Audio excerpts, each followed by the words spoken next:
વડોદરાના માંજલપુર વિધાનસભાના ધારાસભ્ય યોગેશ પટેલની તબિયત નાદુરસ્ત થતા તેમને ખાનગી હોસ્પિટલમાં સારવારથી ખસેડવામાં આવ્યા હતા, જ્યાંથી તેઓ આજે સાજા થતા તેમને રજા આપી દેવામાં આવી હતી।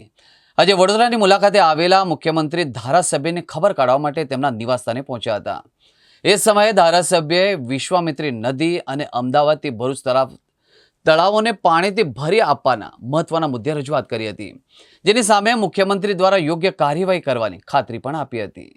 ધારાસભ્ય યોગેશ પટેલે મીડિયાને કહ્યું કે અગાઉ ગૃહમંત્રી તથા અન્ય આવ્યા હતા, એ સમયે હું તડકામાં વિશ્વામિત્રી પ્રોજેક્ટની કામગીરી નિહાળવા ગયો હતો। તે તાપમાં મને અસર થતાં જ મને એડમિટ કરવો પડ્યો હતો। 3 દિવસની સારવાર બાદ મને રજા આપી હતી। હું જ્યારે દવાખાનામાં હતો ત્યારે ટેલિફોનિક વાત ચાલતી હતી અને ઘરે આવીને તેમણે આજે મારી ખબર અંતર કાઢ્યા હતા। મુખ્યમંત્રી અને દંડક મારા નિવાસસ્થાને આવ્યા હતા, ત્યારે મેં વિશ્વામિત્રી નદી માટે વધારાની માગણી કરી છે। વિશ્વામિત્રી પસાર થાય છે ત્યાં 4 વિધાનસભા લાગે છે। સોસાયટીઓનું ગંદુ પાણી વિશ્વામિત્રીમાં છોડવામાં આવે છે।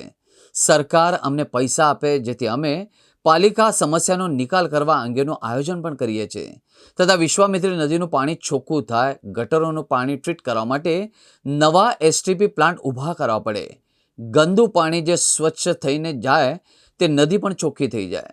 તબિયત હવે એકદમ સારી છે અને દવાખાનામાં 3 દિવસ રહ્યો અને ઝાયડસમાં સારી સારવારથી મને લાગે છે કે જ્યારે ગૃહમંત્રી શ્રી આવેલા ત્યારે વિશ્વામિત્રી પ્રોજેક્ટ જોવા અમે ગયા હતા, જે તાપ હતો અને ત્યાર પછી બીજા મંત્રી કેન્દ્રના આવ્યા, ત્યારે હું ફર્યો, એ તાપને લીધે અસર થઈ।